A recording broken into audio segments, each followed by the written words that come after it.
zgodba s Cankarji se potem tukaj nadaljuje. Jakob Cankar tukaj gor kupi hišo. Jakob Cankar je imel v svojem zakonu 21 otrok. Sicer z 2 ženama, ampak vendarle 21. Od tega jih je preživel 9. Višja starost se razume, ne? Ostali so že otroštvo prišli. Imel je v drugem zakonu sina Jožefa, ki je glih tako postal krojač in bil dober krojač. Samo eno težavo je imel, da je bil rojen v napačnem času. In sicer to je druga polovica 19. stoletja, ko seveda pride železnica, nastopi manufaktura in te ročni obrtniki in tako naprej propadajo. In tudi Jožef Cankar ni bil nobena izjema. Na začetku mu je še kar šlo, je imel precej strank tudi tukaj na trgu, premožnih strank. Kupil od očeta hišo, kupiti jo je mogel, je ni dobil. In ko so se vselili v hišo, so v njej živeli ali manj zelo kratek čas. Tukaj so se še rodile sestra Karolina, brat Karlo se je tukaj rodil, Ivan, 10. maja 1876. Oni, ko bi rekel, bi že v vsakem primeru ostali brez hiše, ker je oče se šel najet trgovino pri Karlu Majerju. Karl Majer ni to namenoma naredil, da bi ga kakorkoli njega hotel spodnesti ali karkoli, ko so neke namigovanja bila svoj cajt, ampak preprosto, ker je bil slovit krojač in je računal, da bi mu tudi v trgovini prinesel več prometa. Prav, lepo, vse lepo in prav, ampak Jožef Cankar ni bil za trgovca. Bil je za krojača, za trgovca nikakor.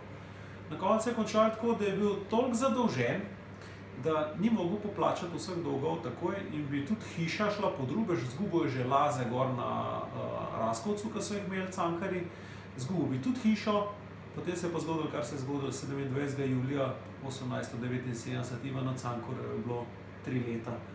Sam zapiše, oko mojega spomina seže daleč, vse v 3. letu moje dobe.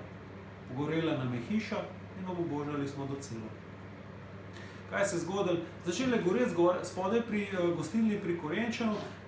Kdo ve kaj, kdo je to povzročil.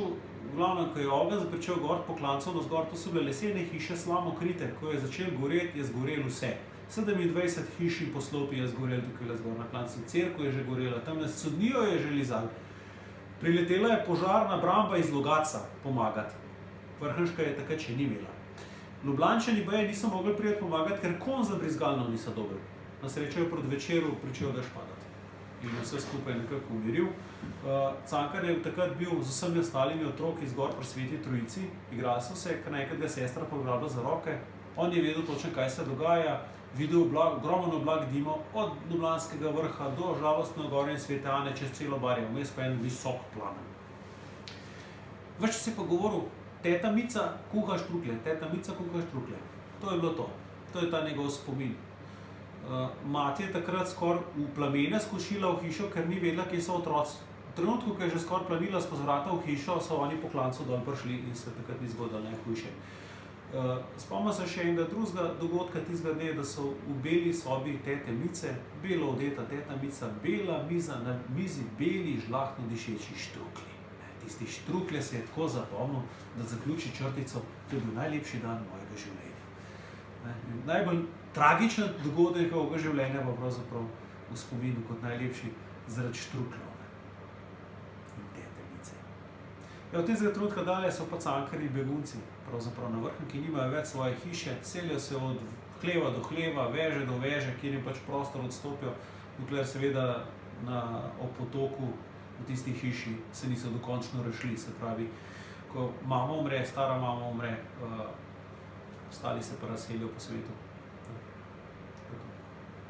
Sama hiša je bila zgrajena potem še enkrat večja, kot je bila prej, zidana, ne lesena slamokrita, vsaj za tretjino večja po kvadraturi, verjetno razporeditev prostora ni bila bistveno drugačna.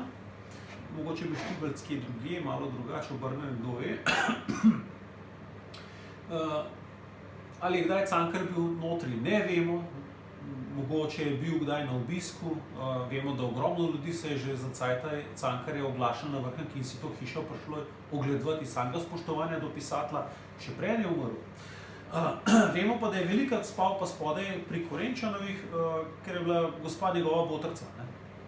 In je praktično v neposredni bližini, vsaj skozi okno, je lahko gledal na svoje nekdanje bivališče. Ne? No, ali smo malo po hiši razstavljene njegove prvotiske.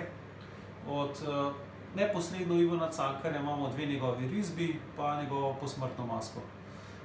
Vse ostalo je predvsem inventar iz bližnje okolice Vrhnike, nekako urejen v slogu, bi rekel, nižjega meščanskega sloja. No?